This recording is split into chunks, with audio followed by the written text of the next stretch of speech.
me, Mario! This was my introduction to video games.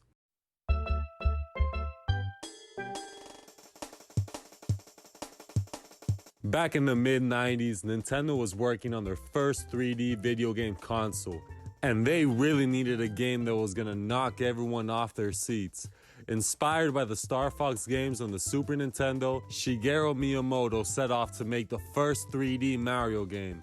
Fast forward to September 29th, 1996, the N64 was in stores, and out of the 3 launch titles provided, the obvious choice for anyone who wanted to have fun was Super Mario 64. Super Mario 64 is the most revolutionary game of all time. It was Mario's jump into 3D gaming, for God's sake. As much as I desperately wish I was born in the late 80s or early 90s to witness this moment, I wasn't. I was born a whole 2 years after the launch of the Nintendo 64. While I wasn't there to experience this generation of gaming firsthand, I was born into the generation. Back in 2000, me and my family moved from Venezuela to the United States. It was me, my parents, and my grandma.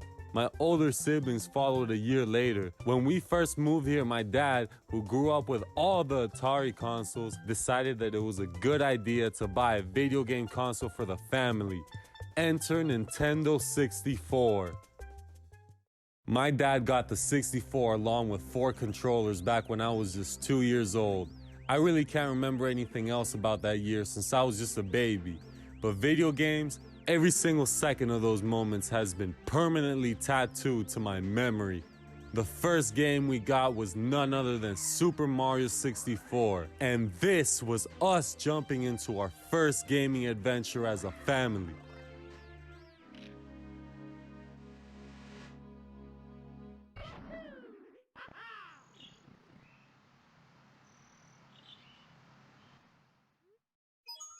It's me, Mario! Hello!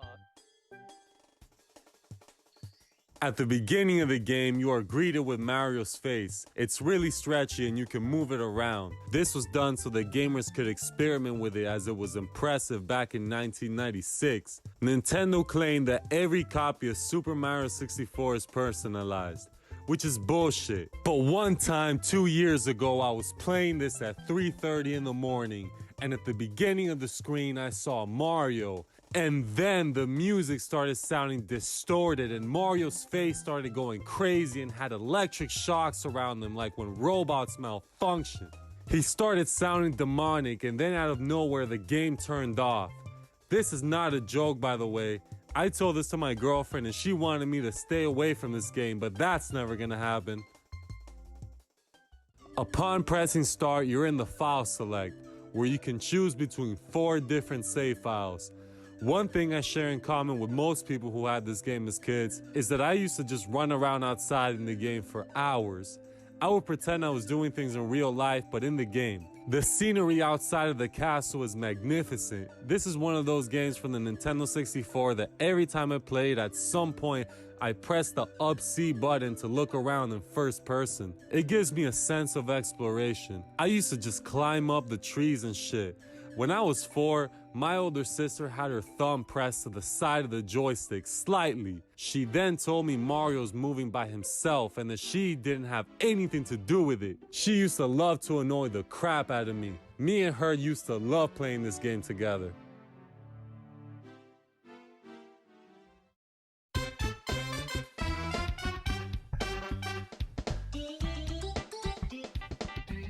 The level I played the most was Bomb Battlefield. This was one of my favorites when I was a kid. I love talking to the bombs and I like the upbeat music in the level too. My favorite memory of playing this level with my dad was when I watched him as he ground pounded the pole that was restraining the chain chomp to get the star. One time as a 4-year-old, I was hanging out with the bombs and just throwing them around and having so much fun. I also like doing things like launching myself from the cannon for no reason, just to go anywhere. I know that doing things of this nature may seem pointless since they weren't part of the objective, but I definitely had a wild imagination back when I was 4 years old.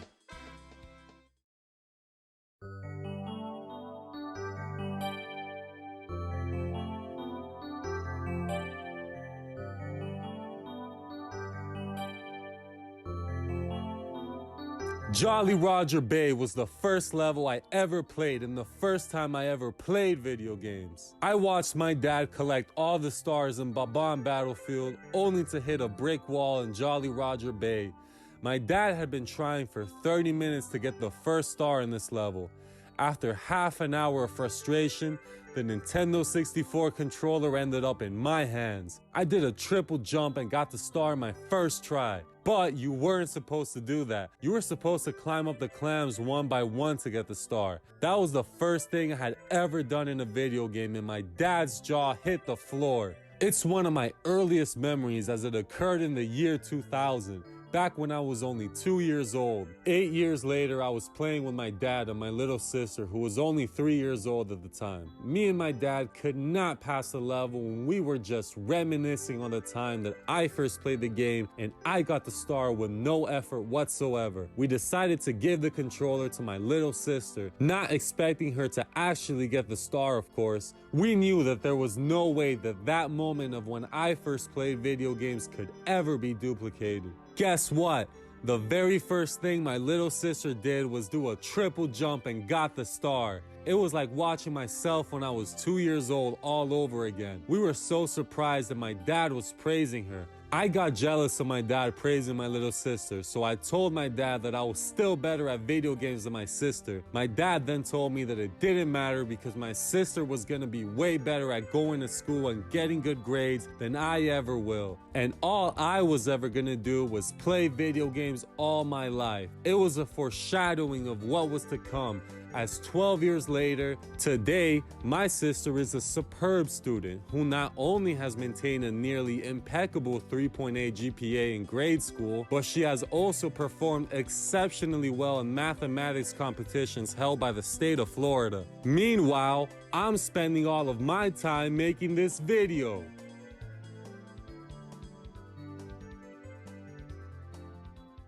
Whomp's Fortress is one of the early levels. As a kid, I would press the pause button to look at the whole level.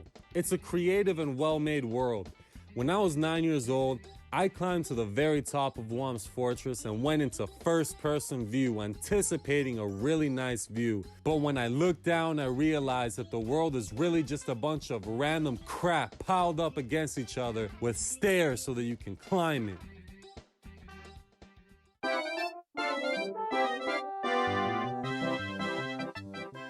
Cool Mountain is the snow level.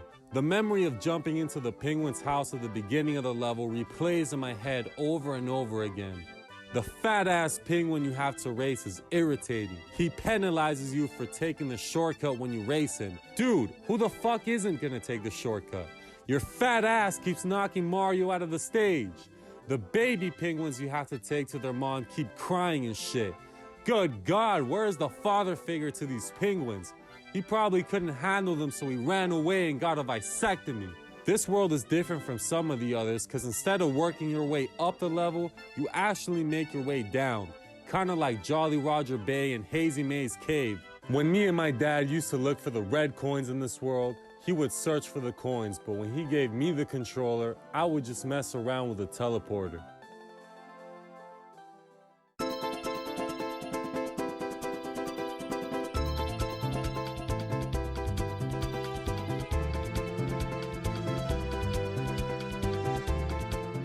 There's also Tower of the Wingcap. In this world, you have to fly around to collect red coins. This world was definitely tough for me.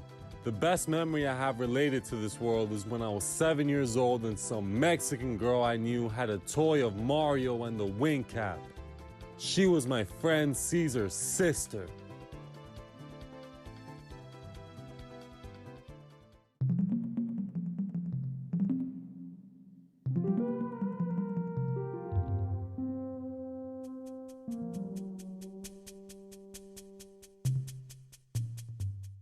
Wet Dry World is one of my favorite levels. I remember playing this one when I was 5 years old as I was showing my older sister's friends that I can count up to the number 15. I stole my sister's friends and thus ignited jealousy in my sister's heart.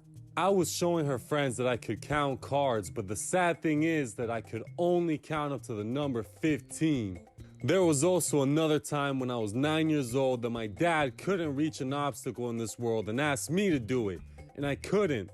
Then he was telling me all about how I was able to reach that obstacle on my first attempt when I was 4 years old, and I took it personal. My father criticizing my video game skills?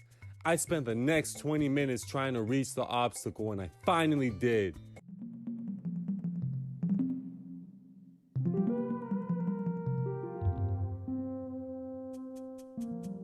Hazy Maze Caves has a special place in my heart. While it has never been one of my favorite worlds in the game, using Metal Mario was pretty cool. When I was 3 years old, I remember me and my mom watching my dad ride the dinosaur around the lake. Instead of immediately jumping to the star, which he could have, he decided to hold off on that for a bit so that we could all appreciate the dinosaur ride. I know a lot of you are just thinking, who cares? It's just a video game. It's just a dinosaur swimming in a lake. But it was such an unexplainably amazing moment for me.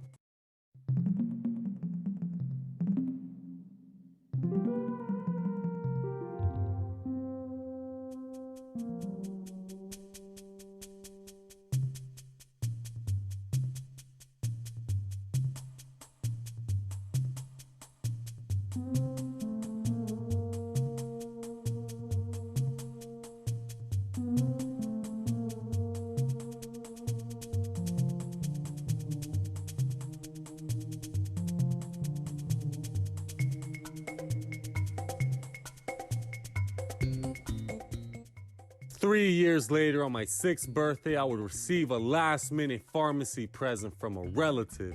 Do you remember when it was your birthday and your relatives didn't buy you shit because they forgot or just didn't give a crap? So they went to the pharmacy and bought a toy for $1 or $2? Well, this was no ordinary pharmacy toy. It was a Super Mario 64 action figure. It was handed to me and my relative inexplicably gave me a piece of cardboard with a picture of the dinosaur from Hazy Maze Cave. I would play with the action figure, but I would have the cardboard picture of the dinosaur as the background.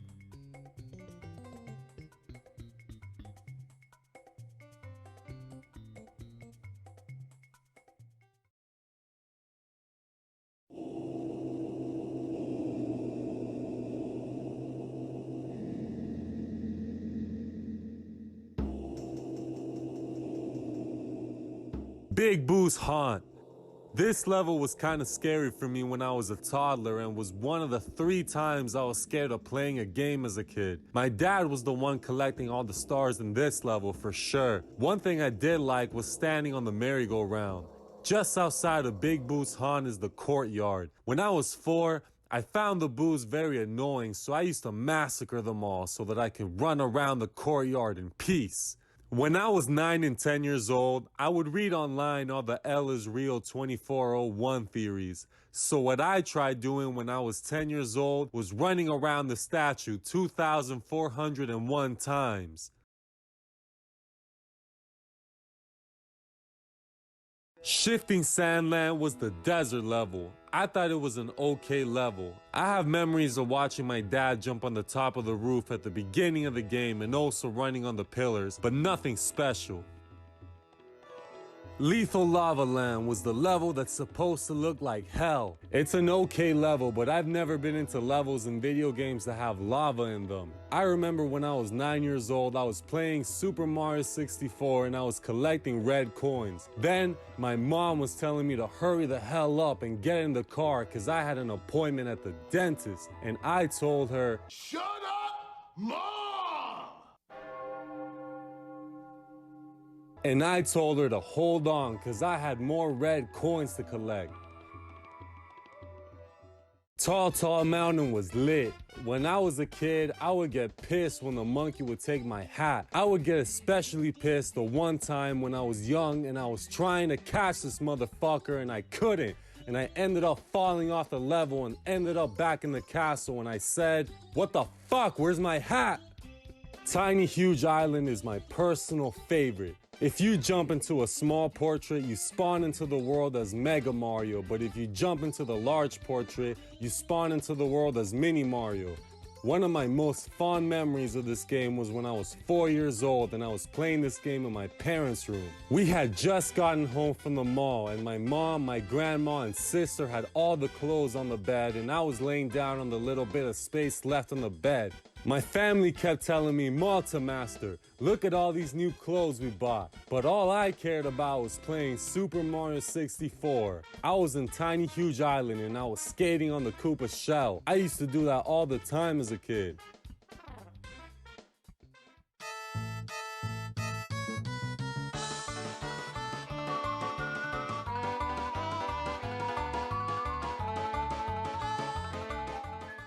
Tock Clock was a really cool stage. This world consists of moving clock parts that you have to climb all the way to the top of the level. One thing I found is that the lower the number is that the hour hand is on, the slower the clock parts move. So I always try to go in when the hour hand is at 1.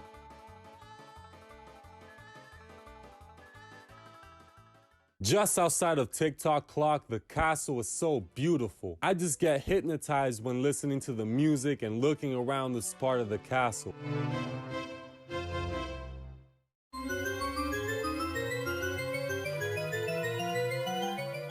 People say that when they were kids, they got scared when running up the endless stairs. I didn't get scared because when I was a kid, I wasn't a little bitch like you were. The only thing I was scared of was Big Boo's haunt. Rainbow Ride was okay. I wasn't really into it as a kid, but it would become one of my favorite stages in Super Smash Bros. Melee and Brawl.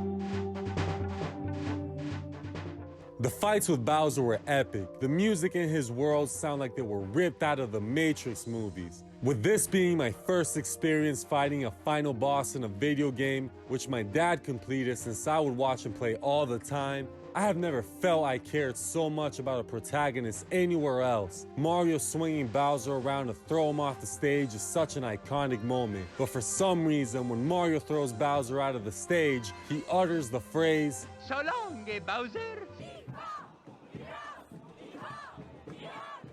One of the best parts of this game is definitely the soundtrack. My favorite song is when you're in the castle. Words cannot even begin to describe the sense of nostalgia I feel when I'm in the castle. If you had this game when you were a kid, you most likely feel the same way too. The theme is so perfect, as if it was composed from the angels of heaven. It truly takes me back.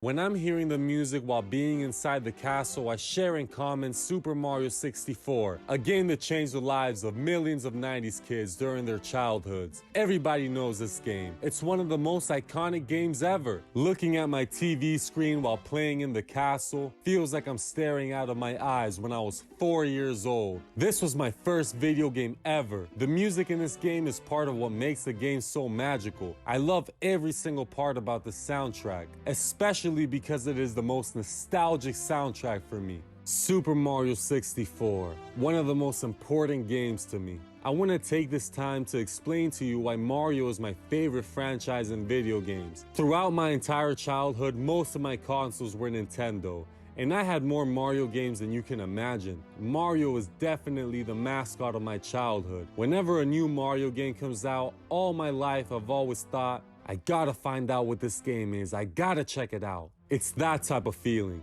My family always played the Mario games with me. And my friends too. Because if they see me putting a game inside the Nintendo when it was Mario, they thought, of course this is gonna be a fun game because of all the classic Mario games that we've been blessed with throughout the years. Like Super Mario 64. I started playing video games when I was just 2 years old, and I still collected games for all Nintendo consoles that I had when I was a kid. As much as I wish I could relive my life all over again, I can't, but at least I'm privileged enough to have had the consoles and the games that I had. I feel I was always at the right place at the right time when I was a kid. I mean, I was born in '98 and I was still able to experience these Nintendo 64 classics during my childhood because my dad had bought a Nintendo 64 and over a dozen classic hits for the system so that we could all play it as a family. Me, my mom and dad, and my 2 older siblings. If my dad would have bought a PlayStation 1 or 2 or an Xbox, I would certainly not be collecting video games today and probably not even be playing them today either. The Nintendo 64 was the console that was chosen for me. Nintendo was the path of gaming that was chosen for me to take, and I really could not have been gifted a better game by my dad to start my gaming adventures.